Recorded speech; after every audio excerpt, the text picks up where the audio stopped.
निर्विघ्नं कुरु मे देवो सर्वकार्येषु सर्वदा। गुरुर्ब्रह्मा गुरुर्विष्णु गुरुदेवो महेश्वरा गुरुर्साक्षात् परब्रह्मा तस्मै श्री गुरवे नमः।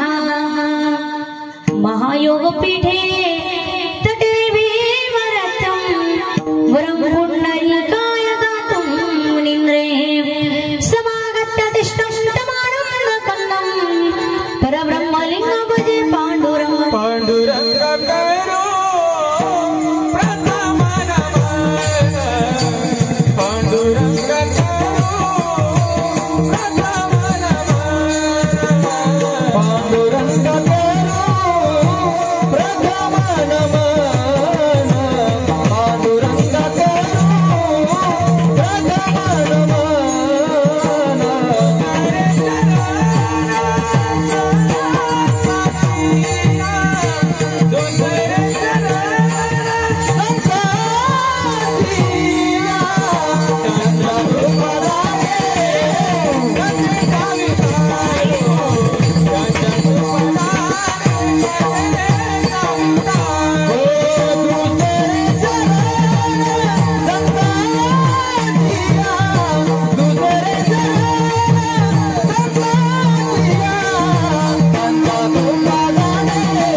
बाबाजी सद्गुरु दास दुर्गा कलावज्ञ जीवोदरार्थावतारं कलंकं कतेजोधिका मोदिवक्रं खलाणीशवादा पुनोधारी दक्षं समाधिस्थमूर्तिं भजे ज्ञानदेवं ॐ नमो ज्ञानेश्वराय।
तुमचा अनुग्रह लादलो पावन झालो चराचरी मस्तक हे पाया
जन्म जन्म हे दीजियो वृंदावन को वास। मुक्ति कहे गोपाल सो मेरी मुक्ति बताओ, ब्रज रज लगाओ मस्तक पर, मेरी मुक्ति मुक्त हो जाए विठ्ठल।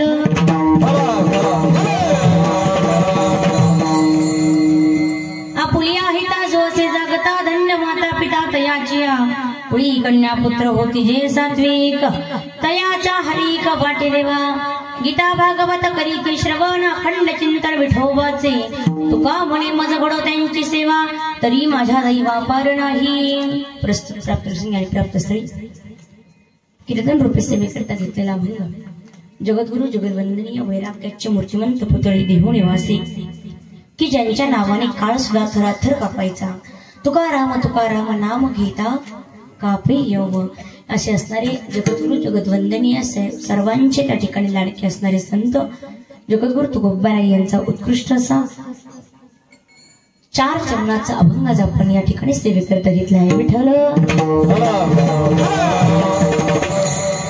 अभंगाच्या भावार्थ कळवण्यापूर्वी थोडासा परिहार द्यायचा गरजेचं समजते। आज काय आहे हे प्रत्येकाला ज्ञात आहे, किम निमित्ताने आपण सर्वजण जमलो आहोत हेही प्रत्येकाला ज्ञात आहे, परंतु कीर्तनकाराचं वक्त्याचं आद्य कर्तव्य म्हणून सांगण्याचं काम करते।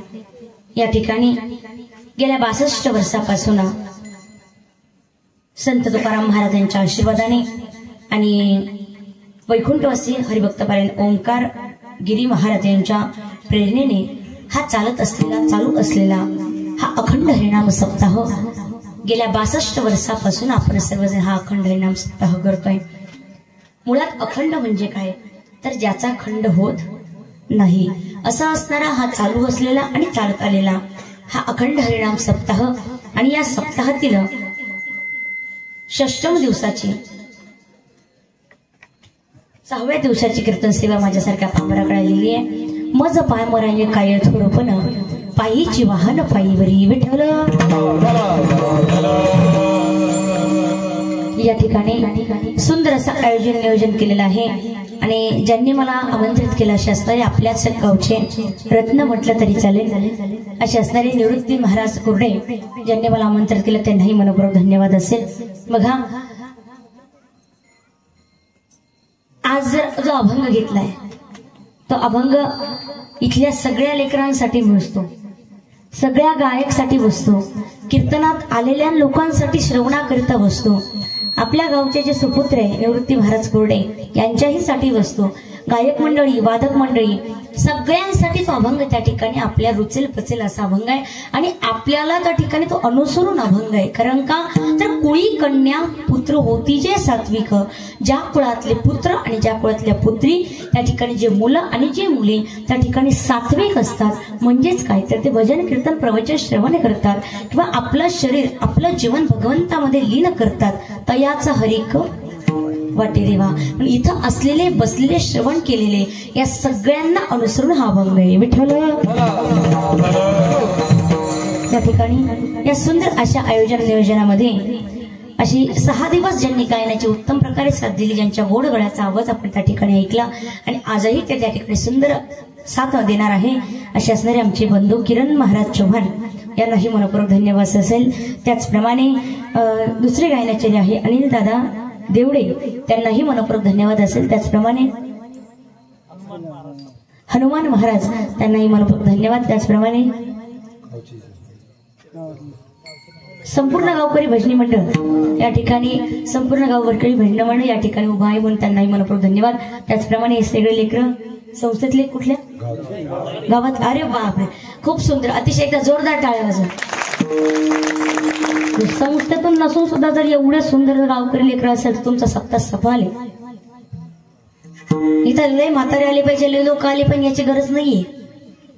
आता म्हाताऱ्यांना ऐकून बी उपयोग नाहीये, मग असं नाही का कीर्तनाला येऊ नये म्हणून, पण सांगते या ठिकाणी एवढे जरी सुधारले नाही कीर्तनकार झाले चालेल, नाही प्रवचनकार झाले चालेल, नाही गायनाचार्य झाले चालेल, नाही मृदंगाचार्य झाले चालेल, पण परंतु 7 दिवसाच्या सप्ताहामध्ये त्यांना एवढं तर कळेल आपले मायबाप आपल्याच घरात राहावे, वृद्धाश्रमात नाही, एवढी शिकवण मात्र 7 दिवसात नक्कीच कळेल। यातलं एक जरी लेकरू शिकलं तर तुमच्या गावचा सप्ताह सफल झालेला आहे। म्हणून या सगळ्या लेकरांना एकदा खरंच कोटी कोटी धन्यवाद असेल। त्याचप्रमाणे या ठिकाणी सुंदर मृदुंगाचार्य गेल्या 6 दिवसापासून आपल्याला सेवा देत आहे अशा असणारे हनुमान महाराज सपकाळ यांनाही मनपूर्वक धन्यवाद असेल। त्याचप्रमाणे या ठिकाणी तुम्ही आलेले सर्व त्या ठिकाणी गावकरी मंडळ तुम्हालाही धन्यवाद। आमच्या सोबत आलेले आमचे पतिराज रवींद्र महाराज अप्पार तेही या ठिकाणी उपस्थित, त्यांनाही मनपूर्वक धन्यवाद। त्याचप्रमाणे उत्तम अशी असणारी साऊंड सिस्टीम ज्ञानाई साऊंड सिस्टीम यांनाही मनपूर्वक धन्यवाद असेल। कार्यक्रमाला सुरुवात। विठ्ठल प्रस्तुत अभंगाचा जर धावता अर्थ बघितलं ठरला तर या धावत्या अर्थामध्ये असं सांगितलंय, तुकोबराय जगद्गुरु तुकोबराय आपल्या सर्वांना सांगताय, हा उपदेश करताय की आपल्या हित कशामध्ये आहे, आपलं हित कशामध्ये असेल तर आपलं हित या कलियुगामध्ये फक्त भगवंताच्या चिंतनात आहे, फक्त भगवंताच्या नामस्मरणामध्ये आहे। आपलं हित हे देवाच्या चरणात आहे। मग आपण जर हित केलं तर आपल्या आईवडिलांना त्या ठिकाणी काय भेटेल तर धन्यता भेटेल। आपुलिया हिता जो असे जागता धन्य माता पिता तयाची या कलियुगामध्ये धावपळीच्या जीवनामध्ये जो कोणी व्यक्ती हिताच्या ठिकाणी जागा आहे त्याच्या आईवडिलांना तो खूप बऱ्याच धन्य देतात असा सरळ अर्थ या ठिकाणी। विठ्ठल सरळ अर्थ तर फार सोपा आहे की या कलियुगामध्ये जो कोणी व्यक्ती हिताच्या ठिकाणी जागा आहे। मग आता तुम्ही मला म्हणाल ताई हित प्रत्येकाला कळतं, मग कोणत्याही हिताच्या ठिकाणी जागा राहिलं तरी आमच्या आई वडिलांना धन्यता भेटेल का? नाही। तर नाशिवंत जे हित आहे त्याला नाही भेटणार। मग कोणतं हित असावं, काय हित असावं? लोक कशात हित म्हणतात तर काही कशात हित म्हणतात। एखाद्याने विचार केला आता 2 व्हीलर आहे, जोपर्यंत मी 4 व्हीलर घेतली तोपर्यंत माझं हितच होत नाही। एखाद्याने विचार केला 1 मजली घर बांधले, या स्लॅबच्या वरती जेव्हा मी त्या ठिकाणी रूम बांधून त्याच्यात माझं हित आहे। एखादा विचार केले आता मी सरपंच झालोय, ज्यावेळेस मी आमदार होईन त्यावेळेस माझं हित आहे। प्रत्येकाची हिताची परिभाषा वेगळी आहे, प्रत्येक जण हित वेगळे आहे, पण हे हित नाही, हे हित नाशिवंत आहे। कारण का हे हित तुम्ही जर अवलोकन करशाल, हे हित जर तुम्ही तुमच्या जवळ ठेवशाल, एक दिवस हे हित तरी समजणार आहे, नाहीतर या हितामध्ये चालत असताना तुम्ही तरी तुमचं आयुष्य संपवणार आहे। मग हित कशाला म्हटलं गेलंय तर हित ते करावे करून या मन एकनिध किंवा शुद्ध व्हावे, हित ते करावे देवाचे चिंतन। मग आता एवढं तर कळलं आपल्याला की हित कशात आहे तर देवाच्या चिंतनात आहे, हित कशात आहे तर देवाच्या भजनात आहे। मग ऐका, हित देवाच्या भजनात हे प्रत्येकाला माहिती आहे। तुम्हाला सांगा इथं एवढेच लोक राहतात का या गावामध्ये? एवढेच लोक राहतात? याच्या दुप्पट तिप्पट राहत असेल ना? हा, मग याच्या दुप्पट तिप्पट त्या ठिकाणी लोक राहतात। ही ते प्रत्येकाला माहिती आहे हित आहे हे भगवंताच्या भजनात, पण आपल्याला सगळ्यांना कळतं पण वळत कळतं पण वळत नाही। या कलियुगामध्ये ही जर कशात असेल तर फक्त देवाच्या चिंतनात आणि देवाच्या नामस्मरणात। आता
कीर्तन ऐका। कारण का तर या कलियुगामध्ये आपण सर्वांना याकरिताच पाठवले तर देवे दिला देह भजन घुमटा तो या झाला फाटा बाधिकेचा। हा जो देह आहे हा देह फक्त भजनाकरिताच पाठवलाय आणि हिताच्या ठिकाणी जागर राहण्याकरिता पाठवलाय। मग ऐका, हा देह भजनाकरिता जरी पाठवला असला तरी सुद्धा आम्ही ते भजन करत नाही। संत मंडळीने जागवलंय, संत मंडळी जर त्यांचा विचार जर करून बघितला किंवा संत जर काय करत असायचं तर शिंक जांभळी खोकला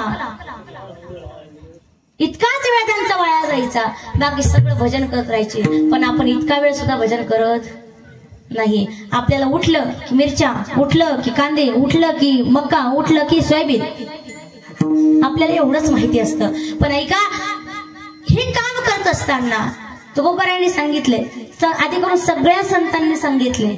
मान्य आहे, कलियुगातील लोकांना वेळ राहणार नाही, पण हे काम करता करता सुद्धा रामाचं कामामध्ये काम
कुठल्याही प्रकारचं काम करत असताना मान्य आहे, या कलियुगात कोणीतरी काम नाही, सगळेजण काम करताय.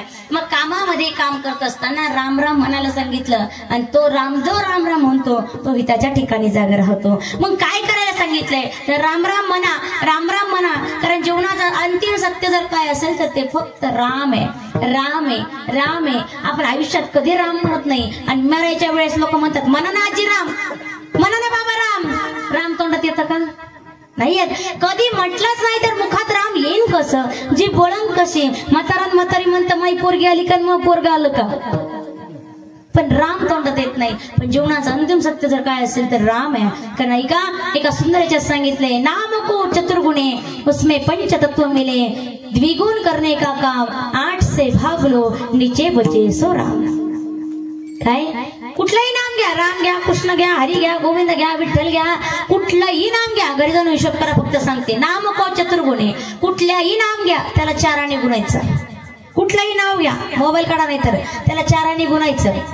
4 गुणल्यानंतर जे काही उत्तर येईल त्याच्यात 5 तत्व मिळायचे, 5 मिळवायचे. 5 मिळवल्यानंतर जे काही उत्तर येईल त्याला दुप्पट करायचं.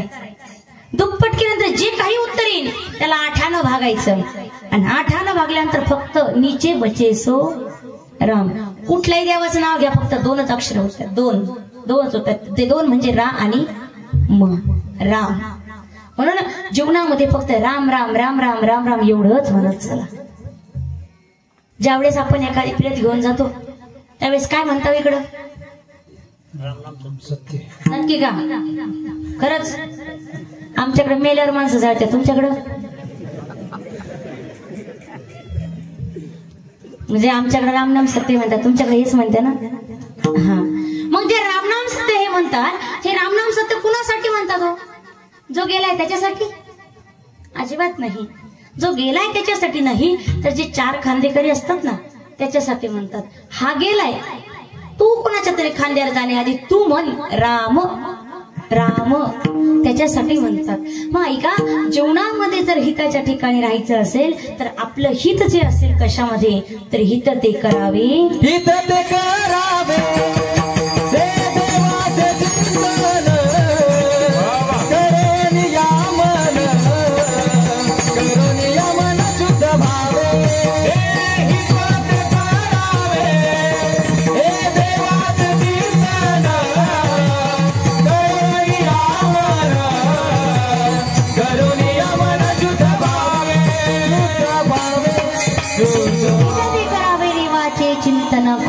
मन शुद्ध व्हावे. आता विचार करा, काही काही जण या ठिकाणी हिता करता आला असन, कोणाकोणाच्या मनामध्ये विचार आला असन, ताईचं आज कीर्तन आहे, या कीर्तनाकरिता काहीतरी 2 शब्द आपल्या कानावर पडावे, काहीतरी भगवंताची प्राप्ती व्हावी, काहीतरी सेवा घडावी म्हणून काही ठिकाणी या ठिकाणी आले असेल. ताईंच्या मनात असं आलं असेल, गेल्या 62 वर्षापासून एक पण बाई कीर्तनात अजून आली नाही. पहिल्याच बाईचं कीर्तन जाऊन तर भाव कशी करते. काहींच्या मनामध्ये विचार आला असेल, घरी कधी काही कर्मना बायकोला डोकं लावण्यापेक्षा 11 वाजेपर्यंत तिथं टाइमपास करूया. काहींच्या डोक्यात आलं असं नेट पॅक सकाळपासून 1.5 GB संपलाय, तेवढा 1.5-2 तास तिथं जाईल, आपण तिथं जाऊ. काहींच्या मनामध्ये आलं असेल घरी गरमाटाचं जाण्यापेक्षा 2 तास तिथं निवांत झोपेन घरची बडबड ऐकण्यापेक्षा. बरोबर की नाही? प्रत्येकाच्या त्या ठिकाणी येण्याचे कार्य वेगळं आहे, प्रत्येकाचे येण्याचे कारण वेगळे आहे. पण इथं येण्याकरिता एकच कारण पुरुष आहे, ते म्हणजे फक्त देवाचं चिंतन. अशी एक महिला माझ्या कीर्तनाला आली आणि कीर्तनाला आल्यानंतर समोरच येऊन बसली. मी काय सांगत होते, प्रत्येकाची कारण इथे येण्याची वेगळी आहे, पण कारण कोणतं असावं? ते फक्त देवाची प्राप्ती, भगवंताची प्राप्ती. एक महिला माझ्या कीर्तनाला आली, एक आजीबाई कीर्तन आली, समोरच बसले. समोरच बसल्यानंतर ती आजी कीर्तन चालू झाल्यापासून रडायला लागली, तर शेवट ज्ञानोबा तुकाराम होईपर्यंत रडायलाच लागली, रडतच होती. मग मला विचार मनात आला, काय नेमकं हिला झालंय काय? मी विरह सांगते तरी रडते, त्या ठिकाणी मजाक करते तरी रडते, विनोद सांगते तरी रडते, शास्त्र सांगते तरी रडते, अध्यात्म सांगते तरी रडते. नेमकं झालं काय? मी सगळं कीर्तन त्या म्हातारीकडे पाहूनच केलं बर का. सगळं कीर्तन तिच्याकडे पाहून केलं आणि कीर्तन बिर्तन झालं, सगळं झालं. कार्यकर्त्यानं म्हटलं, दादा काही करा पण त्या आजीच्या घरी मला जायचं, त्या आजीला विचारायचं मला नेमकं तुम्ही रडत कमवून होत्या. तेव्हा चला गेलो आम्ही. आजी आनंद झाला, आजीने चहा पाणी वगैरे सगळे झाला. म्हणलं आजी आम्ही काय तुमच्या इथे चहा पाणी घ्यायला आलो नाही, पण एक प्रश्न होता माझा तुम्हाला, की तुम्ही सगळ्या कीर्तनात बसल्यापासून तर फार रामकृष्ण होईपर्यंत, ते ज्ञानोबा तुकाराम होईपर्यंत तुम्ही रडत होत्या, काय कारण बरं आजी तुम्हाला रडायचं? म्हटलं का आजी तुमचे बाबा काही त्रास देत्या का तुम्हाला? बाबा कळलं ना, आजीचा हसबंड. हा कळलं मग आता. मग ते आजी बाबा म्हटलं बाबा काही त्रास द्या का? म्हणजे ताई तुम्हाला काय सांगावं, इतकं चांगले माझे आमच्या घरचे बाबा आहे, इतके चांगले की तुम्हाला सांगू का, अख्ख्या निमखेड्यामध्ये त्याचा माझ्यासारखा नवरा नसेल. मी म्हटलं वा तुमचे बाबा तर लय भारी. म्हणलं काऊन आजी? ताई काय सांगावं, तरुणपणामध्ये कुणाची वांगी, कुणाची बटाटी, कुणाची कांदे, कुणाची गिलके, कुणाचे दोडके सगळं घेऊन यायचे, अख्खं गाव भांडायला यायचं, पण माझा नवरा माझीच बाजू घ्यायचा. म्हटलं वा बाबा तले भारी. म्हणलं बाबाची तर काळजीच नाही, मग तुम्ही रडत कमून होत्या? काही तुमचा पप्प्या त्रास देतो का काय तुम्हाला? पप्प्या कळला ना? हा मग पप्पे तुम्हाला काही त्रास देतो का? म्हण ताई तुम्हाला काय सांगावं, कोणाचे पोरं पुढे जातात तर कोणाचे पोरं पुढे जात्या, कोणाचे पोरं पुढे जातात तर कोणाचे पोरं पुढे जात्या, पण माझं पोरगं रोज कधी ह्या गावाला कीर्तनाला जातो तर कधी त्या गावाला कीर्तनाला जातो. म्हणलं वारे वा चांगली गोष्ट आहे. म्हणलं मग तुमचा काही घरचा पेट्रोल पंप आहे का? म्हणजे नाही. म्हणलं मग कधी ह्या गावाला जायला कधी त्या गावाला जायला पेट्रोल तर लागेल. मग तुमचा पोरगा काही कामाला आहे का? म्हणलं म्हणजे नाही. म्हटलं मग कसं काय जातो कधी ह्या गावाला कधी त्या गावाला? म्हणजे ताई तुम्हाला काय सांगावं, माझं पोरगा कधी ह्या गावाला जातं कधी त्या गावाला जातं. कीर्तन सुरू व्हायच्या आधी त्या ठिकाणी समोर बसतं, पण कीर्तन संपायच्या आधी 10 मिनिटाचं बाहेर येतं. याच्या गाडीतलं त्याच्या गाडीतलं काढतो आमच्या गाडीत. म्हणलं तुमचा पप्प्या बी भारी आहे, पप्प्याची बी काळजी नाही. म्हणलं पप्प्या टेन्शन नाही, म्हणलं बाबाचं टेन्शन नाही. मग सोनबाई काही त्रास देत होती का तुम्हाला, म्हणून तुम्ही कीर्तनात रडत होत्या का? म्हणजे ताई तुम्हाला काय सांगावं, अख्ख्या नेमखड्यामध्ये जशी माई सोन्यासारखी सून नसेल. मी म्हणलं कस काय? म्हणजे तिने अगदी माझ्याच पायावर पाय दिले. 3 पिढ्या झाल्या ताई आमच्या घरी त्याला मिठाशिवाय काही इकत आणत नाही. कळलं तुम्हाला? नसेल कळलं तर काल्याच प्रसाद घेऊन जायचं. मग मी म्हटलं अरे वा, म्हणलं काय सून काही नात्यातली म्हणजे सख्या मामाची आहे. मी म्हटलं मग तर भारीच आहे, मग काही टेन्शन नाही. मग सूनबाई चांगली, पोरगा बी चांगलं, बाबा बी चांगले. मग आजी तुम्ही रडत का म्हणून त्या कीर्तनात तेवढंच मला सांगा आता. म्हणताई काय सांगावं, 8 दिवस झाले माझ्या एक बकरी होती, तिला 25,000 मागितलं, पण मी तिला दिलं नाही. पण 4 दिवस झाली ती मेली ताई. मी म्हणलं वाईट झालं. ताई तुम्हाला काय सांगा, कुणाच्या शेवया, कुणाच्या पापड्या, कुणाच्या कुरड्या, कुणाच्या खारोड्या, सगळं ताई तिला खाऊ घातलं होतं मी.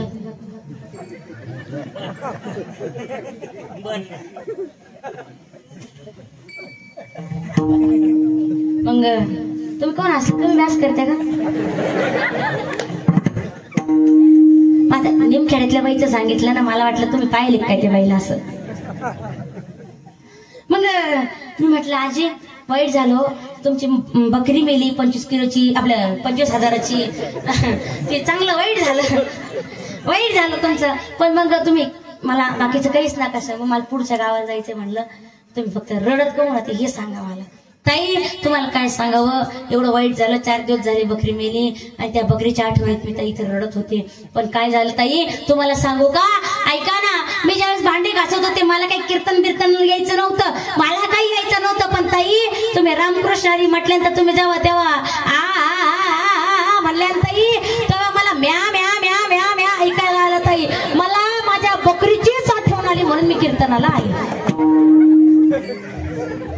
मग मा आवाज काय बकरीवाणी का, म्हणजे तुमच्यातलं नाही असं, पण बकरीवाणी कशावानी आवाज आलेला म्हणून कीर्तनाला आले बा. पहिले मी कारण सांगितलं तुम्हाला कोण कोण कशा कशा निमित्त कीर्तनाला येतं, पण असं तर काही नाही ना. हा मग ऐका, या ठिकाणी असं कुठल्याही पद्धतीने कीर्तनाला येण्याऐवजी किंवा कोणत्याही कारणाऐवजी कीर्तनाला येण्याऐवजी भगवंताचं चिंतन घडलं पाहिजे किंवा भगवंताची काहीतरी प्राप्ती आपल्याला झाली पाहिजे आणि आपण हिताच्या ठिकाणी जागं व्हावं म्हणून कीर्तनाला आलं पाहिजे. विठ्ठल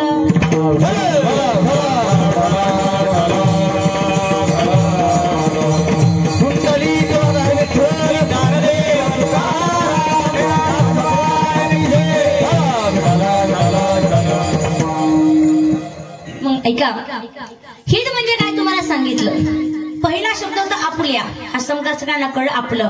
हित म्हणजे काय, हितही कळालं. प्रत्येक जण या ठिकाणी नाशिवंत हिताच्या मागे लागलाय, पण हित कशात आहे तर भगवंताच्या चिंतनात, हेही तुम्हाला कळालं. मग आपण या धावपळीच्या जीवनामध्ये हिताच्या ठिकाणी जाग राहावं हे प्रत्येकाला समजलं, पण सगळ्याला समजतं पण कळत मात्र नाही.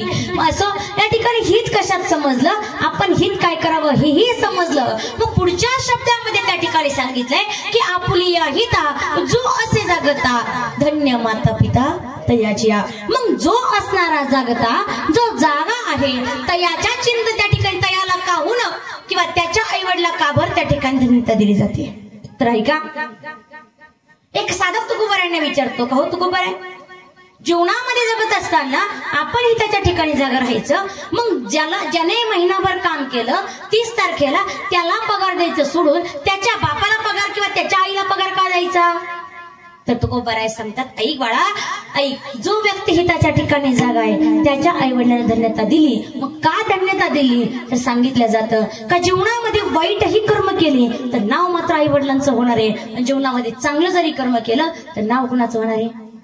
एखाद्या गावामध्ये त्या ठिकाणी एखादी मुलगी 10वी मध्ये पहिली आली, सगळ्या गावात बॅनर लागले, त्या पोरीचं नाव नाही होत, कुणाची ही पोरगी आहे गावात चर्चा होते. पण याच उलट एखादं पोरग वाईट कृत्य करून एखाद्या पोरीला घेऊन गेला, त्या पोराची चर्चा नाही होत, त्याच्या बापाची चर्चा होते. या माणसाचं ते. म्हणून जीवनामध्ये वाईटही कर्म केले तर नाव आई वडिलांचं होणार, आणि चांगलेही कर्म केले तरी नाव आई वडिलांचंच होणार. नामदेवरायांनी सावता माळ्यांसाठी सुंदर सांगितले, सावता सागर प्रेमाचे आगर किंवा साठवीला दाता त्रैलोक्याचा. की सावता माळ्यांनी नामदेवरायांनी सांगितलं का जीवनामध्ये काहीही केलं तरी सुद्धा नाव मात्र आई वडिलांचं होणार आहे. म्हणून जीवनामध्ये हिताच्या ठिकाणी जरी जागा राहिला आहे आणि काही जरी राहिले, पण मग धन्य माता पिता तयाची या सांगितलं, पण कोणाची या सांगितलं, जो व्यक्ती हिताच्या ठिकाणी जागा आहे. मग ज्या पोराने किंवा ज्या पोरीने वाईट कृत्य केलं त्याच्या आई वडिलांना तुकोबारा धन्यता देत नाही. 14 फेब्रुवारी या दिवशी पुलवामा हल्ला झाला, आणि या हल्ला झाल्यानंतर 44 जवान याच्यामध्ये शहीद झाले. 44 जवान शहीद झाल्यानंतर त्या 44 जवानांचं ज्यावेळी चरित्र वाचलं गेलं, त्या चरित्रामध्ये एकाचं चरित्र जर वाचलं तर त्याच्यामध्ये असं सांगितलं होतं की ज्यावेळेस तो बायकोसोबत आपल्या फोनवर बोलत होता की काय चाललं काही नाही, हे फोनवर बोलत असताना अचानक हल्ला झाला आणि त्या ठिकाणी फोन कटला.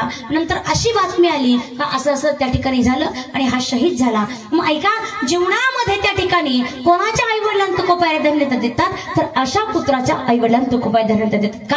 तर जो देश सेवा करतो, जो देव सेवा करतो, जो आरोग्य सेवा करतो त्याला ठिकाणी धन्यता देतात. का मग असं का जो दारू पितो त्याच्या आई वडिलांना, जो पत्ते खेळतो त्याच्या आई वडिलांना नाही. मग जो त्या ठिकाणी हिताच्या ठिकाणी जागा आहे त्याच्या आई वडिलांना तुकोबारा धन्यता देतात. अभंगाचं पहिलं आपुलिया हिता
पुत्र किंवा आपुलिया हिता जो असे जगता, जो व्यक्ती आपल्या हिताच्या ठिकाणी जागा आहे त्याच्या आईवडिलांना तुकोबाराय धन्यता देतात. मग त्या ठिकाणी जर तुकोबारायांना तो साधक सांगतो की मग अशा करिता काय करावं लागेल, तर सात्विक कुळात जन्माला यावं लागेल.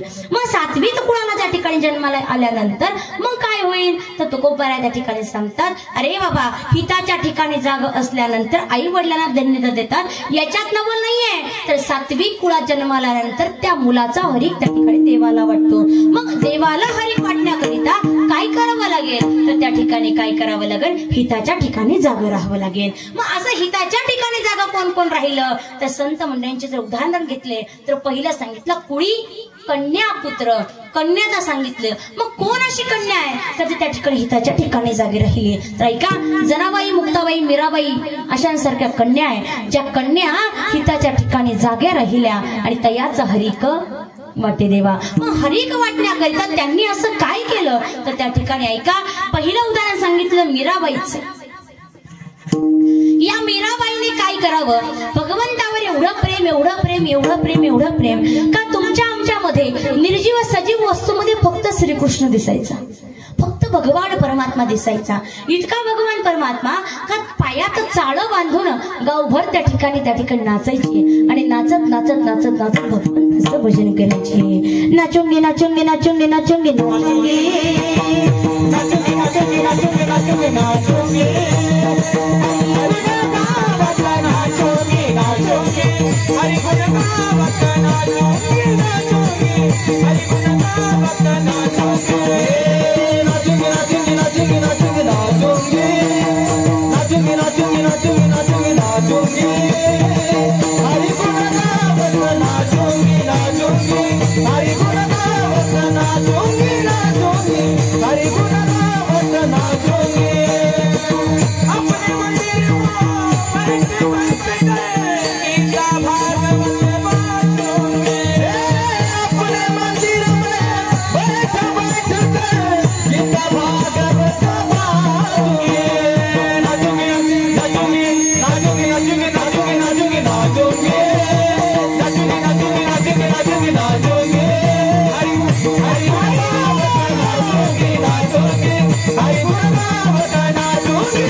नाचूंगी, हरिगुण गावत नाचूंगी.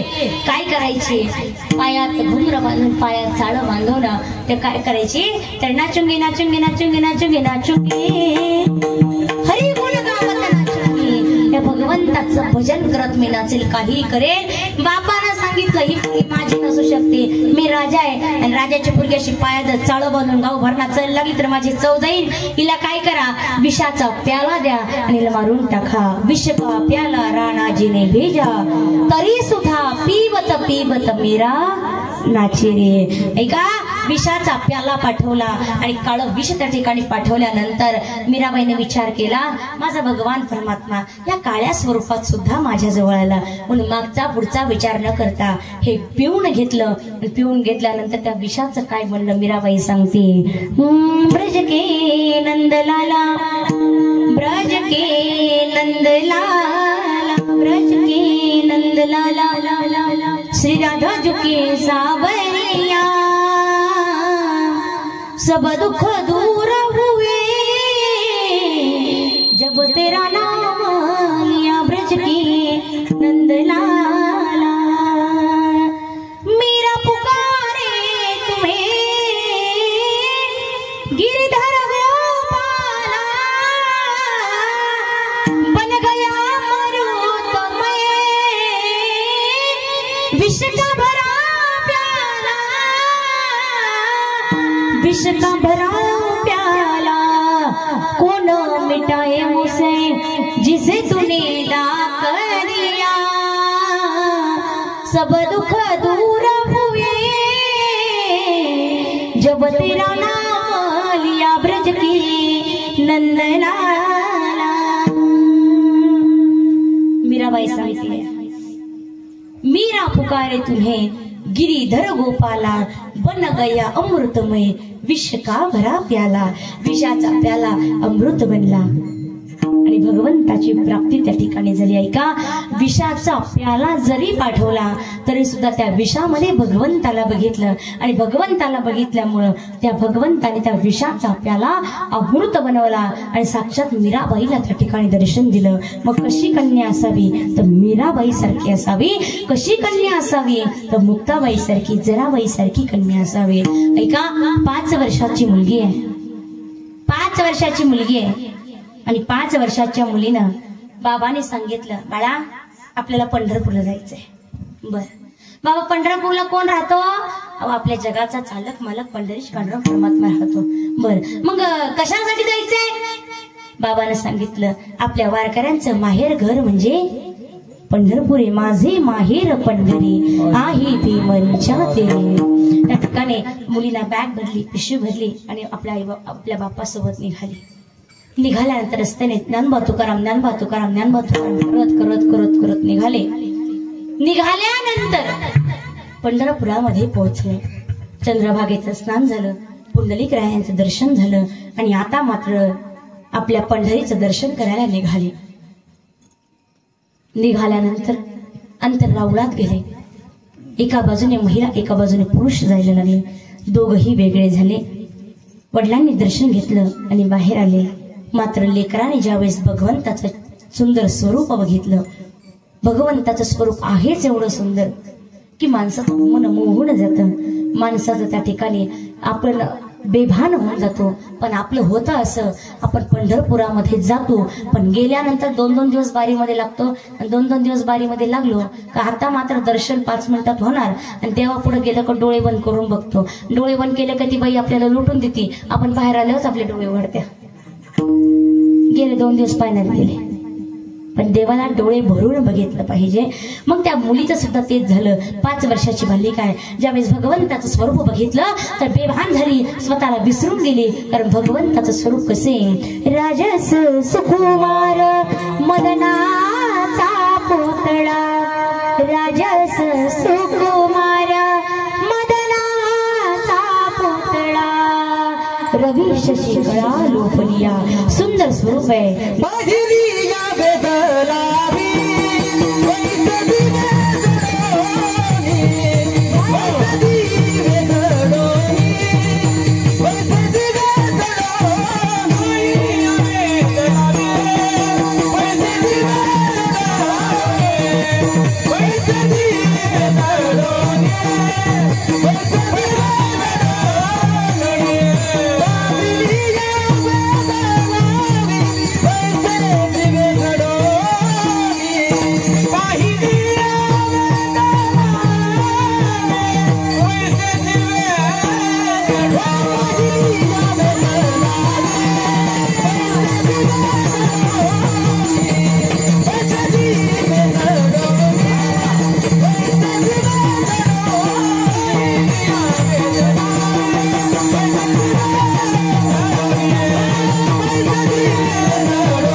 उपास एकादशा नाही सोडल्यात का तुम्ही?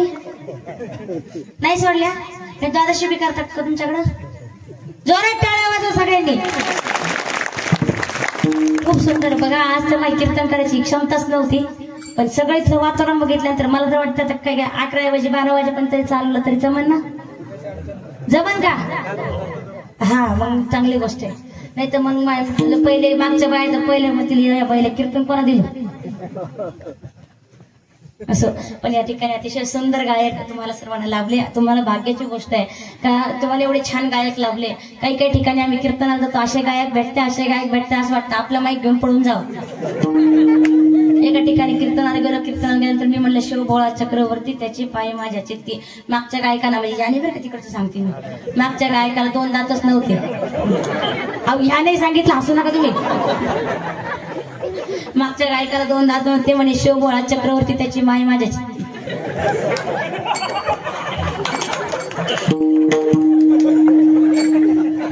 आवडले अवघड आहे. कीर्तनाकरता जातीवंत गायक पाहिजे, कीर्तनाकरता जातीवंतच वादक पाहिजे, नाही तर अवघड आहे. काही ठिकाणी एका कीर्तनाला भेट द्यायला गेले, कीर्तनकाराने अभंग घेतला. वाढदिवसाचं कीर्तन कीर्तनकाराने अभंग घेतला. शेवटचा दिवस गोड बाबा.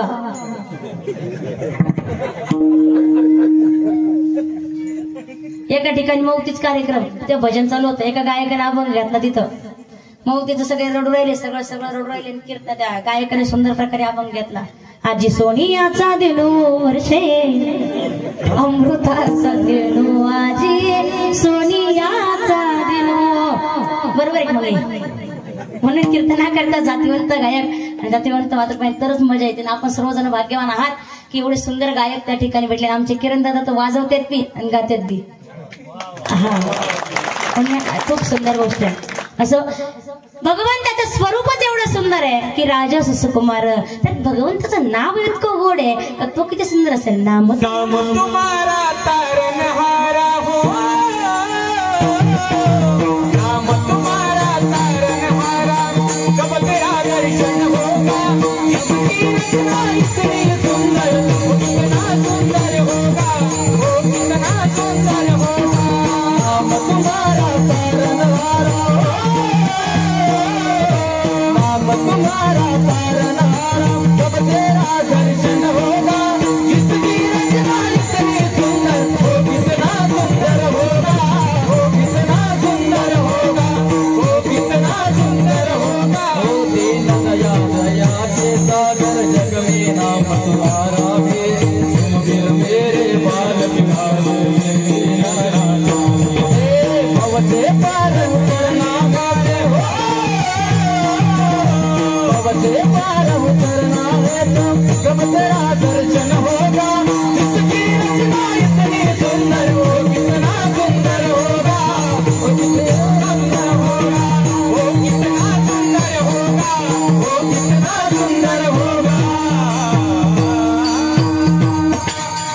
जिसकी रचना इतनी सुंदर, वो कितना सुंदर होगा, वो कितना सुंदर होगा.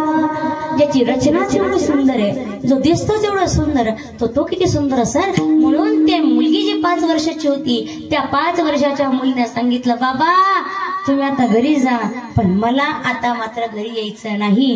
ती मुलगी सांगावं कोण होती? वा, कोण होती? छान, जनाबाई. या जनाबाईनं काय करावं? बाबाला सांगा जा घरी तुम्ही, मला आता मात्र घरी यायचं नाही, मला इथेच थांबायचं. त्या मुलीनं रावळ्यात थांबून घेतलं. रावळ्यात थांबल्यानंतर खाण्याची सोय नाही, पिण्याची सोय नाही, राहायची सोय नाही, कपड्याची सोय नाही, कशाचीच सोय नाही, कशाचं माहित नाही. ज्याने जन्माला घातलंय तो पाहिन काय करायचं. काय ज्यानं जन्माला घातलं ना, ज्यानं इथपर्यंत आणलं तो बघून घेईन काय करायचं. ऐका लोक खूप हवा करता हो. अहो ऐका लोक इतके हवा करता, इतका हवा करता, लागल तेवढं नाही घेत. नुसतं मला हे पाहिजे, मला ते पाहिजे, मला ते पाहिजे, मला ते पाहिजे. इतकं कमवायचं, इतकं कमवायचं, इतकं कमवायचं. एका ठिकाणी काय झालं, एका माणसाने इतकं कमवलं, इतकं कमवलं, इतकं कमवलं आणि विचारात बसला होता. एक फकीर त्या ठिकाणाहून चालला. त्या फकीरानं विचारलं का हो शेठजी एवढे का विचारामध्ये तुम्ही? सांगितलं हो दादा काय सांगावं तुम्हाला, काय सांगावं, 7 पिढ्या खातील एवढं मी कमवून ठेवलंय, 7 पिढ्या खातील एवढं मी कमवून ठेवलंय, पण विचारायचं करतोय की 8व्या पिढीचं काय. तुम्हाला लेट करंट एक सगळ्यांना एवढं कमवून ठेवलं की 7 पिढ्या काय बसून खातील, पण 8व्या पिढीचा काय याचा विचार करतोय. त्या फकीरांना सांगितलं समोर जी झोपडी दिसते ना त्या झोपडीत जा आणि त्या झोपडीतल्या आईला, त्या आजीला, त्या म्हातारीला जेवणाचं ताट नेऊन द्या. जेवणाचं ताट नेऊन द्या म्हटलं तर म्हातारीने सांगितलं नाही बाबा मी जेवण केलंय. म्हणे मग संध्याकाळी खा. नाही म्हणे ज्याने दुपारची सेवा केली, ज्याने दुपारची सोय केली तो संध्याकाळची सोय करणार आहे, मी नाही ठेवणार. सांगायचं तात्पर्य एवढे, कुठल्याही गोष्टीची हाव करू नका. कुठलंच काही माहित नाही. जनाबाईला काहीच माहित नाही, काहीच माहित नाही, कशाच काही माहित नाही का कशा राहायचं काय राहायचंय. ज्याने इथं आणायची सोय केली, त्याने ज्याने इथं यायची बुद्धी दिली तोच पुढे काय करायचं ते करेल. मग भगवान परमात्मा दामा शेट्टींच्या घरी गेले आणि दामा शेट्टींना सांगितलं ऐका रावळाची पोरगी ना छोटीशी, त्या पोरीला जाऊन भेटा आणि त्या पोरीला तुमच्या घरी आणा, तिला फक्त देवाची माझी सेवा करायची आहे.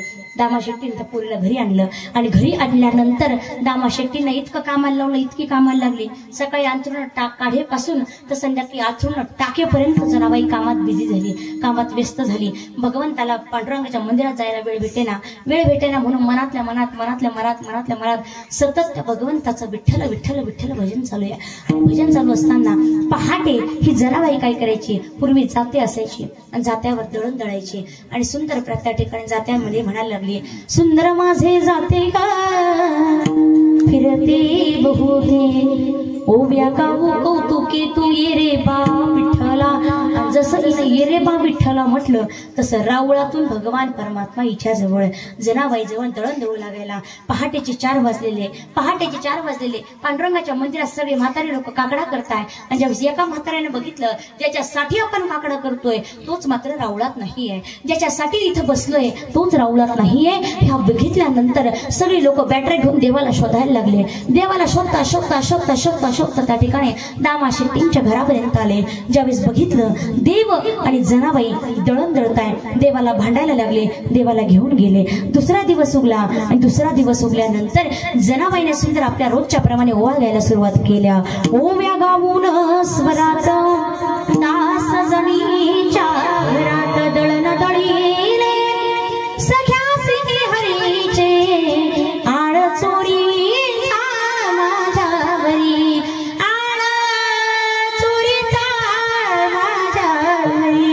भगवान परमात्मा रावळातून उठले आणि देवाजवळ येऊन बसले, त्या जनाबाईजवळ येऊन बसले, दळण दळायला लागले. कालचा ठेपा सगळ्यांना माहित होता. आज पुन्हा सगळे जनाबाईकडे आले, जनाबाईला ओरडू लागले, देवाला शिवाय देऊ लागले. देवा तुला जर या ठिकाणी यायचं असेल तर उद्यापासून रावळातला काकडा बंद. देवाने सांगितलं नाही उद्यापासून येणार नाही, तुम्ही या ठिकाणी काकडा करा. 3रा दिवस झाला, जनाबाईंना पुन्हा म्हटलं, सगळे लोक पुन्हा तिथं आले. आता मात्र जनाबाईला विचार आला मनामध्ये माझ्यामुळे जर भगवंताला शिव्या भेटत असेल, माझ्यामुळे जर देवाला शिव्या भेटत असेल तर मी मात्र आता देवाला बोलवणार नाही. जनाबाईनं मुक भजन केलं आणि मुक भजन केल्यानंतर दुपारची वेळ आहे, देवाने राऊळ सोडलं आणि राऊळ सोडून जनाबाईकडे आले. जनाबाईला सांगितलं जनाबाई आज पहाटे काय झालं, तुझ्या मुखातून मी उभ्या गायला नाही ऐकल्या नाही. सांगितलं देवा माझ्यामुळे जर तुला शिव्या भेटत असेल तर हे पाप पुढे फेडू, मी आता मात्र त्या ठिकाणी तुला बोलवणार नाही. जनाबाईला भगवान परमात्माने सांगितलं अगं जनाबाई तू जर मला देवाच्या स्वरूपात बोलायचं नसेल, विठ्ठलाच्या रूपात जर बोलायचं नसेल तर नको बोलू, पण ऐक मी भक्तासाठी कुठलंही रूप घ्यायला तयार आहे आणि तुझ्यासाठी तर कोणतंही रूप घ्यायला तयार आहे. तू रूप सोडून मला बोलव, मी यायला तयार आहे. 5वा दिवस उगला आणि जनाबाई पुन्हा एकदा दळण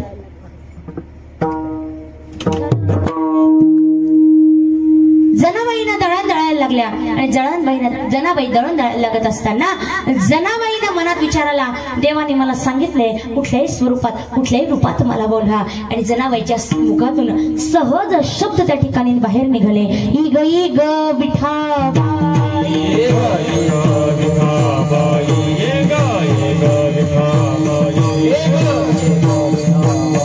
माझे पंढरीचे आई माझे पंढरीचे आई माझे पंढरीचे आई माझे पंढरीचे आई माझे पंढरी आई गये माझे पंढरीचे आई माझे पंढरीचे आई माझे पंढरीचे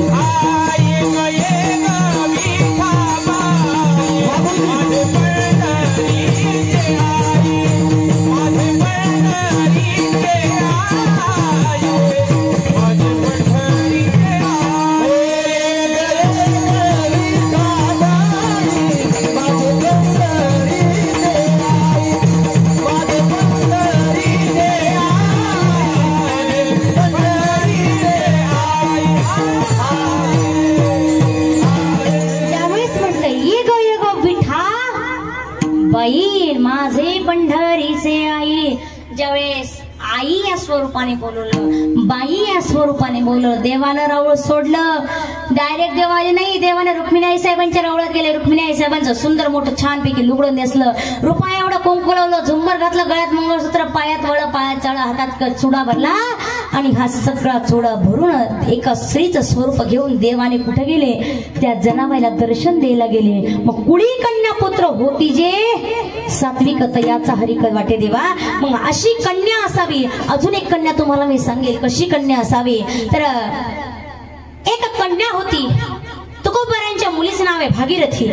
या भागीरथीचं जे चरित्र ऐकलं तर त्या ठिकाणी या जगामध्ये एक व्यक्ती राहायचा, अनगड शहा नावाचा. या अनगड शहाकडे एक कटोर होतं. त्या कटोऱ्यामध्ये काहीही भीक जरी टाकली, काही वस्तू जरी टाकली, ते कटोर कधी भरत नव्हतं. असं जादुई टोकरं या अनगड शहाकडे होतं. अनगड शहाच्या मनामध्ये विचार आला, या सगळ्यात जर या जगात सगळ्यात मोठं जर कोण असेल तर मी आहे. या सगळ्यात मोठा जादूगार जर कोण असेल तर मी आहे. या सगळ्यात जगामध्ये जर पवित्र आणि मोठं जर कोण असेल तर तो मी आहे. पण एकानं सांगितलं, अनगड शहा, या जगात अजूनही दोन व्यक्ती आहे. ते म्हणजे एक म्हणजे चिंचवडचे मोरया गोसावी आणि दुसरे म्हणजे देहूचे तुकोबाराय. यांना जर तुम्ही हरवलं तर जगातले सगळ्यात मोठा माणूस तुम्ही होऊ शकतात. आता राग आला अनगड शहाला. चिंचवडमध्ये मोरया गोसावीकडे आले. मोरया गोसावीकडे आल्यानंतर मोर्याला सांगितलं, भिक्षाम दे, ही कटोरा मी कुछ डाल दो. असं म्हटल्यानंतर त्या मोर्या गोसावीने आपल्याकडे जेवढी धनसंपत्ती आहे तेवढी आणली. पण मोर्या गोसावी हरला, ते कटोरं काही भरलं नाही. आनंद झाला. आता जगामध्ये एकच व्यक्ती राहिला म्हणजे तुकोबाराय. आणि देहू निवासी तुकोबारायांकडे निघाले. देहू गावात आले. देहू गावात आल्यानंतर त्या ठिकाणी देहू गावात आले आणि देहू गावात आल्यानंतर प्रत्येकाला विचारलं, या ठिकाणी या तुकोबाराम महाराज कुठे राहतात? तुकाराम महाराज कुठे राहतात? सांगितलं लोकांनी, तिथे तुकाराम महाराज राहतात. तुकाराम महाराज थोडेसे बाहेर गावी गेले असल्या कारणाने तिथे आले.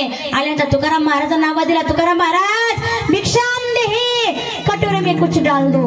असा आवाज आल्यानंतर तुकोबारायांची पत्नी, जिला तुकोबाराय पत्नी, ज्या पत्नीला आवडीनं आवली असे म्हणायचे, आवली दळण दळत होती.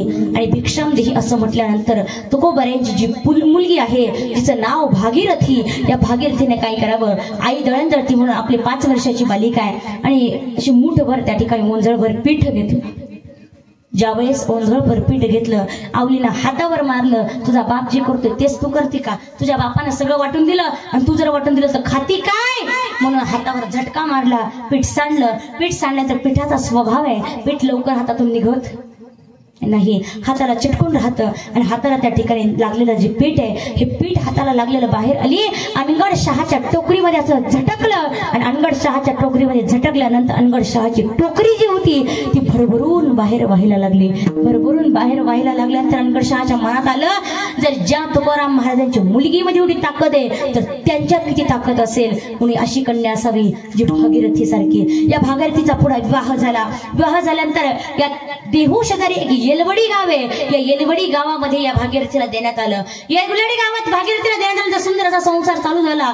सुंदर संसार चालू झाला. देहू गावातून येलवडी गावात एक भाजीवाली जायची आणि ही भाजीवाली जात असताना ही भाजीवाली त्या भागीरथीला रोज निरोप द्यायची, आज तुकोबारायांनी असं कीर्तन केलं, आज तुकोबारायांनी असं गायन केलं, आज तुकोबारायांनी हा अभंग घेतला, आज तुकोबारायांनी कीर्तनात हे सांगितलं. रोज त्या ठिकाणी ख्याली खुशाली काय सांगितलं तुकोबारायांनी हे सांगायचे. पण अचानक असं झालं, तुकोबाराय सदैव वैकुंठाला निघून गेले. म्हणून 10 दिवस झाले ती भाजीवालीची हिंमत होईना येलवडी गावात यायची आणि त्या ठिकाणी भागीरथीला भेटायची. संपूर्ण या देहू गावात जसं काहीतरी आभाळ कोसळलं असं दुःख त्या ठिकाणी झालेलं होतं. आता 10 दिवस झाले, 11 दिवस झाले, पण मात्र 12व्या दिवशी त्या ठिकाणी जावंच लागलं. घर पोसायचं, घर चालवायचं म्हणून भाजीवालीला जावं लागलं. भाजीवाली त्या ठिकाणी गेली. कळकळून वाट पाहत जी भागीरथी होती. 10 दिवस झाले तरी सुद्धा 10 दिवस झाले तरी सुद्धा ही भाजीवाली काय येत नाही. वाटेला त्या ठिकाणी डोळे लावून बघत बसायची, वाट बघत बसायची.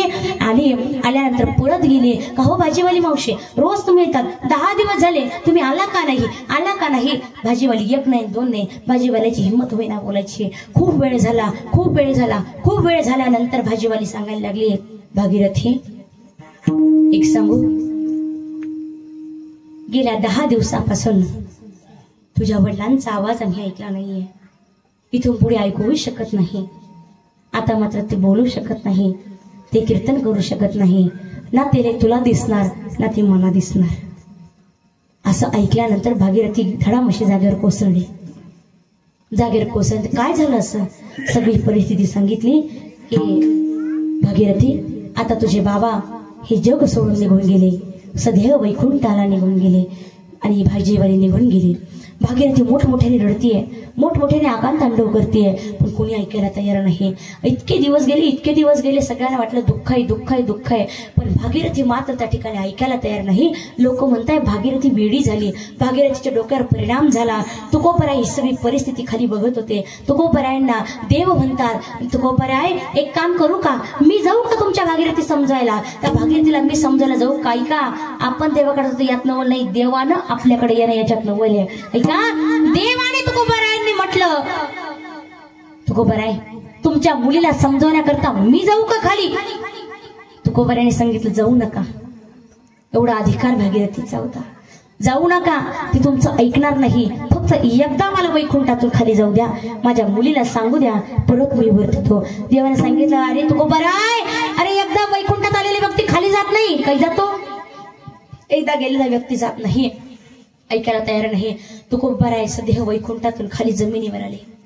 आल्यानंतर भागीरथीला बघितलं. भागीरथीने एकमेकांना बघितल्यानंतर कडकडून मिठी मारली आणि तुकोबरायला बघितल्यानंतर भागीरथी मोठमोठे हसायला लागली, रडायला लागली. माझे बाबा आले, माझे बाबा आले असं त्या ठिकाणी म्हणायला लागले. लोक म्हणतात भागीरथी वेडी झाली. एकदा गेलेला व्यक्ती पुढे खाली येतो का? एकदा गेलेला माणूस कधी खाली येतो का? भागीरथी वेडी झाली, भागीरथी वेडी झाली असं म्हणायला लागले. पण फक्त तुकोबराय हे भागीरथीलाच दिसत होते आणि भागीरथीला दिसत असल्याने तुकोबराय भागीरथीला समजावून सांगताय, भागीरथी आता मी आलोय पण परत मात्र येणार नाही, तू मला आता बोलू नको. ठीक आहे बाबा, मी बोलणार नाही, पण एकदा मात्र शेवटच्या माझ्या हातातून शेवया खाऊन जा, एकदा शेवया खाऊन जा. तुकोबराय ऐकायला तयार नाही, पण भागीरथीच्या प्रेमापुढे तुकोबरायांना ऐकावं लागलं. भागीरथीने शेवया उकडवल्या, पण शेवया उकडवल्या नंतर त्या शेवयांवर दूध टाकायचं. इर्द गिर्द आजूबाजूला दूध मागते, पण भागीरथीला कोणी दूध द्यायला तयार नाही, देणार नाही. भागीरथी वेडी झाली. भागीरथीला तुकोबराय दिसताय का? सगळेजण वेडी वेडी वेडी वेडी वेडी म्हणून त्या ठिकाणी हसताय, हिनवताय. भागीरथी रडत रडत तुकोबरायांजवळ आली. मला तर तुम्हाला शेवया खाऊ घालायच्या आहे आणि आता मात्र दूध नाहीये.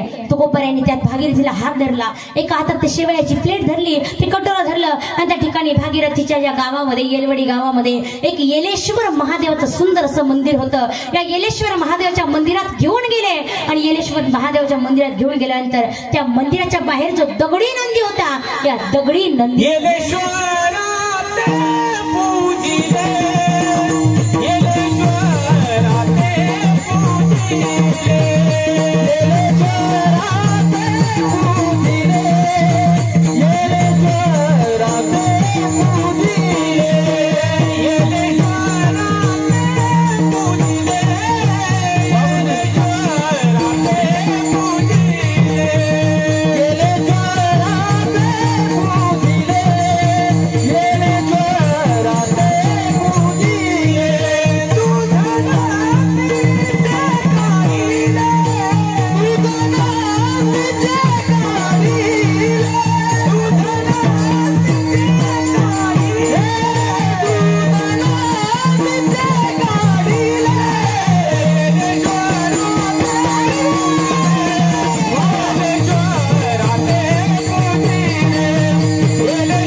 नाही. पण ऐका, तुकोबरायांचा अधिकार आणि भागीरथीचा अधिकार एवढा होता की भागीरथीसाठी तुकोबरायांनी येलेश्वरा पूजिले. या येलवडी गावात एक येलेश्वर महादेवाचं मंदिर आहे. या येलेश्वर महादेवाच्या नंदीचं येलेश्वरा पूजिले, दूध नंदीचे काढले, दूध नंदीचं काढलं.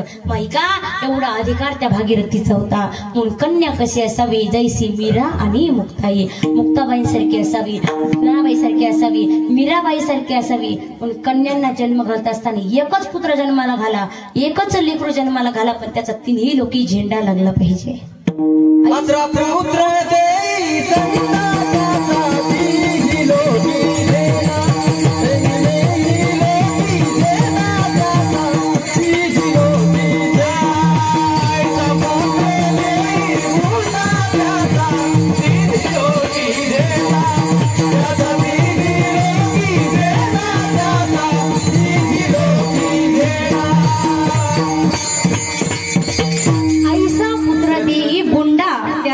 तिही लोकी झेंडा. असा पुत्र त्या एकच जन्माला घाला पण त्याचा तिन्ही लोकी झेंडा लागला पाहिजे. ऐका ऐका तुम्हाला एक सांगते, म्हणून कन्या कशी असावी तर आपल्या कन्येला सुद्धा मीरा, मुक्ताबाई, जनाबाई अशा कथा सांगावा. म्हणून काही ना कन्या कशी असावी जैसी मीरा आणि मुक्ताई. कन्या सांगितली पण पुत्र कसा असावा. वेळेनुसार शॉर्टकट तुम्हाला एक पुत्र सांगते. जसं काही तुकोबरायांसारखा ज्ञानोबरायांसारखा पुत्र असावा. ज्ञानोबरायांच्या चरित्रावर जर त्या ठिकाणी आपण दर्शन केलं तर त्या एक दिवस ज्ञानोबरायांनी ज्यावेळेस संजीवन समाधी घेतली त्यावेळेस जगाचा मालक पंढरीश पांडुरंग परमात्मा रडायला लागला. रडत असताना रुक्मिणी साहेबांनी विचारलं, पतिदेव आजपर्यंत अनेक संत आले, अनेक संत गेले, एवढं रडताना तुम्हाला कधी पाहिलं नाही. त्यावेळेस पंढरीश पांडुरंग परमात्म्याने उत्तर दिलं, हा देव म्हणते रुक्मिणी, हा एकच योगी देखीला नाही तो प्राण संजीवनी जाण त्रैलोक्य असे. हा एकच असा आहे की तो आणि मी नाही दुजा, तो आणि मी वेगळा नाहीये. असं ज्ञानोबांचं सगळं चरित्र पांडुरंग परमात्म्याने रुक्मिणी आईसाहेबांना सांगितलं. ज्या वेळेस रुक्मिणी आईसाहेबांना सांगितलं रुक्मिणी आईसाहेब रडायला लागल्या. रुक्मिणी आईसाहेब रडायला लागल्यानंतर देवाने विचारलं, रुक्मिणी अगं तो माझा प्राण आहे म्हणून मी रडलो पण तू का रडतीये. त्यावेळेस रुक्मिणीला सांगितलं, मी त्याच्यासाठी नाही रडते, मी त्या ज्ञानोबांसाठी रडत नाही तर मी त्या आई आणि वडिलांसाठी रडते. ती कुस किती पवित्र असावी, ज्या कुसने, ज्या गर्भाने, ज्या पोटाने, ज्या स्त्रीने ज्ञानोबांसारखा पुत्र जन्माला घातला. धन्य माता पिता तयाची. मग कोणाची माता धन्य माता पिता तर त्या ठिकाणी जो सात्विक पुत्राला सात्विक मुलीला जन्माला घालतो. मग तो साधकाला सांगत असतात तो बऱ्याच सांगतात, अरे बाळा जो हिताच्या ठिकाणी जागा आहे त्याच्या आई वडिलांना तो बऱ्याच धन्यता देतातच, यात नवल नाहीये. तर जो सात्विक पुत्र जन्माला घालतो, जो सात्विक पुत्री जन्माला घालतो तर याचा हरिक वाटे देवा अभंगाचं मुली कन्या पुत्र मुली कन्या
कोणताही पुत्राचा हरिक देवाला वाटत नाही. मग कुळी कन्या पुत्र होती जे सात्विक पुत्र आणि पुत्री आहे त्याचा हरिक देवाला वाटतो. घरामध्ये एखादं काम जर आपल्या पतीने चांगलं केलं तर त्याचा हरिक सगळ्या घरांना वाटतो. गावामध्ये एखाद्या सरपंचाने चांगलं काम केलं तर गावातल्या लोकांना हरिक वाटतो.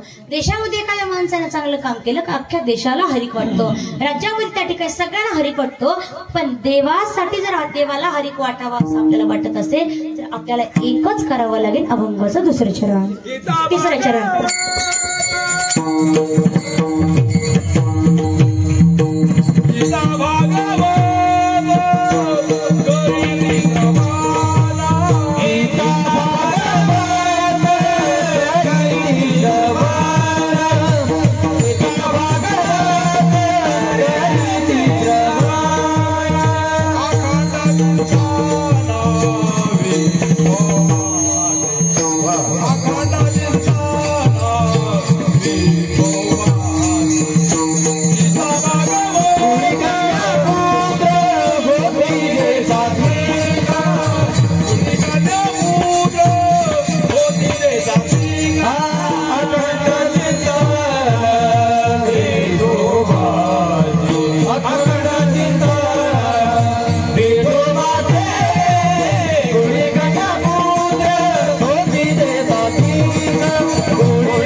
असेल तर आपण सर्वांना एकच करावं लागेल. गीता भागवत करीती श्रवण अखंड चिंतन विठोबाचे.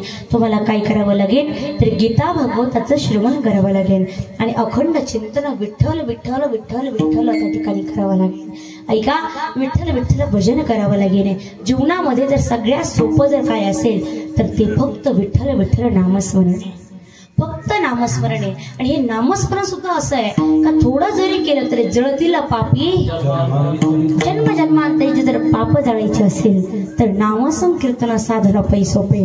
हे जळतील पापी जन्मांतरीचे नामस्मरण करायचे आणि जळतील पापी अख्खं जन्मांतरीचं पाप जर जाळायचं असेल तर तुम्हाला विठ्ठल विठ्ठल भजन करावं लागेल. आणि हे विठ्ठल विठ्ठल भजन फक्त ऐका, हाताला काम नाही, पायाला काम नाही, डोळ्याला काम नाही, कानाला काम नाही, कशालाच त्या ठिकाणी सगळ्या गोष्टींना आपल्या जीवनामध्ये काम आहे. हाताला काम, पायाला काम, डोळ्याला काम, कानाला काम, सगळ्या अवयवांना काम आहे. पण तोंडाला काम आहे गो. व्यर्थ बडबड केल्याशिवाय तोंडाला काम आहे. याच्या त्याच्या उकळ्या पाकड्या काढल्याशिवाय तोंडाला काम नाहीये. मग तोंडाला काम नाहीये तर मग ऐका, तोंडाला एकच काम आहे, ते फक्त विठ्ठल विठ्ठल भजन म्हणा वेळोवेळा. विठ्ठल विठ्ठल म्हणायचे आणि देवाचं नामस्मरण करायचंय. आणि हे देवाचं नामस्मरण जर तुम्ही केलं तर जगामध्ये कुठल्याही गोष्टीची कमी तुम्हाला कधी पडणार नाही. पण ऐका, आपल्याकडे असं झालंय, भागवत गीता हे पोरांना गीता कोणी लिहिली हे सुद्धा माहिती नाही, कशा करता लिहिली हेही माहिती नाही. पण नवीन आता कोणता पिक्चर आला, नवीन कोणतं गाणं आलं हे प्रत्येकाला माहिती आहे. पण कोणी लिहिली सांगा बरं गीता?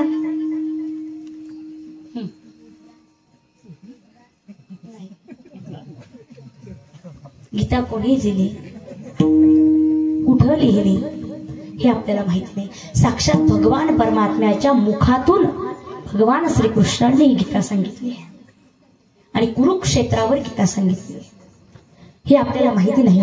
परंतु त्या ठिकाणी ऐका, म्हणून आपल्या लेकरांना संस्कार लावा.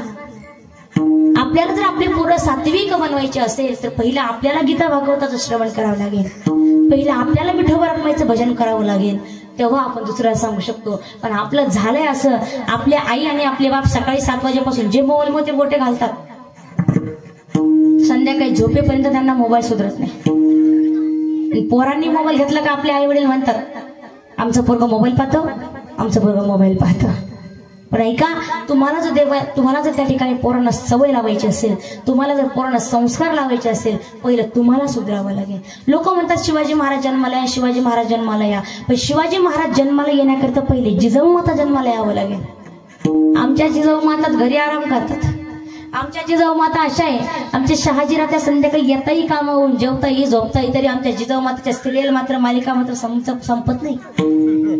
कस काय शिवाजी महाराज जन्माला येतील? येऊ शकत नाही. म्हणून काय करा तर त्या ठिकाणी आपण पहिले सुधरा. आपण त्या ठिकाणी भगवंताचं चिंतन करा, आपण त्या ठिकाणी गीतेचं चिंतन करा, आपण त्या ठिकाणी भगवंताचं नामस्मरण करा. आपण जर भगवंताचं नामस्मरण केलं तर त्या ठिकाणी आपलं सुद्धा चांगलं होईल आणि आपल्या लेकरांचं सुद्धा चांगलं होईल. मग ऐका, त्या ठिकाणी तुकोबाराय शिवच्या चरणात सांगताय, जो कोणी हिताच्या ठिकाणी जागाय त्याच्या आईवडिलांना तुकोबारे धन्यता देतात. मग त्यासाठी काय करावं लागेल तर चांगल्या कुळात त्या ठिकाणी जन्माला घालावं लागेल. आणि चांगल्या कुळात जन्माला जर घातलं किंवा आपले पुत्र आपण सात्विक रूपाने जर त्या ठिकाणी जन्माला घातले किंवा सात्विक पुत्र आणि पुत्री आपण जर तयार केले तर तयाचा हरिक वाटे देवा. आणि हा हरिक वाटण्याकरिता तुम्हाला काय करावं लागेल तर गीता भागवत करीती श्रवण अखंड चिंतन विठोबाचे. आणि अखंड चिंतन का विठोबाचं केलं तर शेवटी तो गोपारे म्हणतात, जो कोणी व्यक्ती असा ज्याचा नियम आहे, काय जो कोणी व्यक्ती असा करतो तुका म्हणे मज, त्यांची सेवा मला त्या ठिकाणी घडली पाहिजे. जो कोणी अखंड चिंतन विठोबाचं करतं त्याची सेवा आयुष्यभर मी त्या ठिकाणी करायला तयारी. अभंगाचं 4.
किंवा परी माझ्या दैवा पार नाही। मग तुकोबार सांगतात जो कोणी व्यक्ती हिताच्या ठिकाणी जागा आहे त्याच्या आणि त्या ठिकाणी ज्याचा हरिक देवाला वाटतो तो जो कोणी मग हरिक वाटण्याकरिता जो कोणी त्या ठिकाणी गीता भागवताचं श्रवण करतो त्याचा हरिक मला त्या ठिकाणी वाटतो व त्याची अशा भक्ताची सेवा अशा वारकऱ्याची सेवा करायला मी नेहमी त्या ठिकाणी तत्पर आहे आणि तयार आहे. बघा त्या ठिकाणी आपण सुंदर आपली वेळ होत आली आहे. पण मला असं वाटलं झोप आली का नाही ना. एकदा हात वर करा, तुम्हाला सांगते कोण कोण झोपलं कोण कोण जागी. हात वर करा, ताट वर करायचे ताट सगळ्यांनी, ज्याला असेल त्याने करा, बाकीचे राहू द्या. आहे का मध्ये देवानं फुकट शरीर दिलं आपल्याला, फुकट रुपया बी नाही घेतला त्याचा, घेतलं तुमच्याकडनं. का महिला मंडळीकडे चोरी झाली का कोण, कडे बिडे सगळं काढून टाकले. हात वर करा, ताट वर करा, ताट ताट ताट. ऐका, आपला देह फुकट मिळालाय. या फुकट देहाच्या आपण 2 मिनिटं भगवंतासाठी हात वर करू शकत नाही का? करू शकतो, नक्कीच करू शकतो. हात वर करा. एक गोष्ट तुम्हाला सांगते मी, ताट वर करा, ताट. हा, मनातल्या मनात अशा शिवाय देत असून या पहिला कोणी बोलवलं कोणी नाही. हात वर का. तुम्हाला एक सांगते, ऐका, 75 वर्षाचं म्हातारं होतं.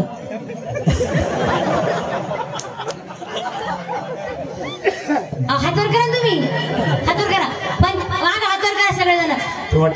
हा, वाटेवरचे तिकडे बसेल ते कोण बसेल आरामशीर, हात वर करा सगळे. हा, 75 वर्षाचं म्हातार होतं, त्याला काहीतरी बायपासचं ऑपरेशन होतं. 10 लाख रुपये बिल सांगितलं डॉक्टरला. 10, तुम्ही कोण हात वर गेली, हात वर करा. 10 लाख रुपये बिल सांगितलं डॉक्टरने, 10 लाख सांगितलं, ऑपरेशन सक्सेस झालं, सगळं झालं. डॉक्टरने म्हटलं 10 लाख रुपये बिल झालं. 10 लाख रुपये बिल झालं, म्हातारा रडायला लागलं. डॉक्टरने विचारलं का रडताय, तुम्ही हात वर करा, हात वर करा, हात वर करा. मी सोडत नाही कीर्तन, हात वर करा. ताट. डॉक्टरने सांगितलं का रडताय, अशी नाही करायची, मेन देणे पाहिजे तुमच्या मला. हात वर करा, ताट. हा, का रडताय, त्याने सांगितलं. डॉक्टरने विचारलं तुमचं बिल जास्त झालं म्हणून रडताय का? नाही, 10 ऐवजी 20 लाख रुपये जरी सांगितलं असं तरी मी त्या ठिकाणी घाबरलो नसतो, एवढा श्रीमंत मी आहे. पण ऐका, मी रडतो या करण्याकरता, तुम्ही हात वर करावं एकदा. मी रडतो या करण्याकरता, तर फक्त तुम्ही 3 तास माझं हृदय सांभाळलं तर त्या ठिकाणी 10 लाख रुपये सांगितले. आज मी 75 वर्षात झालो, माझ्या देवाने माझ्याकडनं 10 रुपये सुद्धा घेतले नाही. या करण्याकरता मी फक्त रडतोय. आणि त्या देवाकरता फुकट शरीर दिल्यामुळे तुम्ही 2 मिनिटं हात वर करू शकत नाही. कारण त्यात सगळे मोठ्या प्रेमाने आणि आनंदाने या ठिकाणी भजन करायचे. विठोबा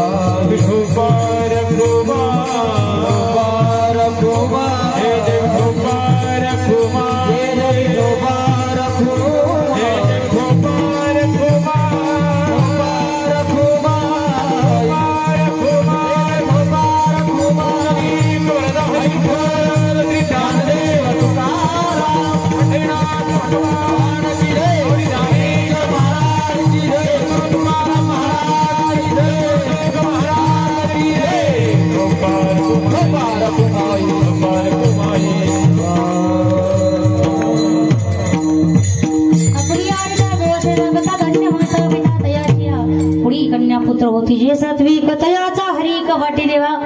गीता भागवत करीती श्रवण अखंड चिंतन विठोबाचे. तुका म्हणे मज घडो त्यांची सेवा तरी माझ्या दैवा पार नाही. सर्वांनी हात खाली करायचे. केले अरे हुशार आहे तुम्ही. या ठिकाणी असं चालू असलेला करत असलेला हा अखंड हरिनाम सप्ताह. या सप्ताहातील माझी षष्टम दिवसाची सेवा माझ्यासारख्या पामरात काढली होती. मी त्या ठिकाणी माझ्या मतीप्रमाणे बुद्धीप्रमाणे भगवंताच्या आशीर्वादाने गुरुवरींच्या आशीर्वादाने या ठिकाणी जे बोलण्याचा प्रयत्न केला, अभंग सोडण्याचा प्रयत्न केला. जे काही बरोबर वाटत असेल ते घेण्याचा प्रयत्न करा. जे काही चुकीचं असेल ते या ठिकाणी माझ्यापर्यंत माझ्या बुद्धीची चुकी म्हणून सोडून द्या. या ठिकाणी सर्वांकडनं असंच सत्कर्म सत्कार्य घडत राहू ही ईश्वरचरणी प्रार्थना आणि सेवेला पूर्णविराम.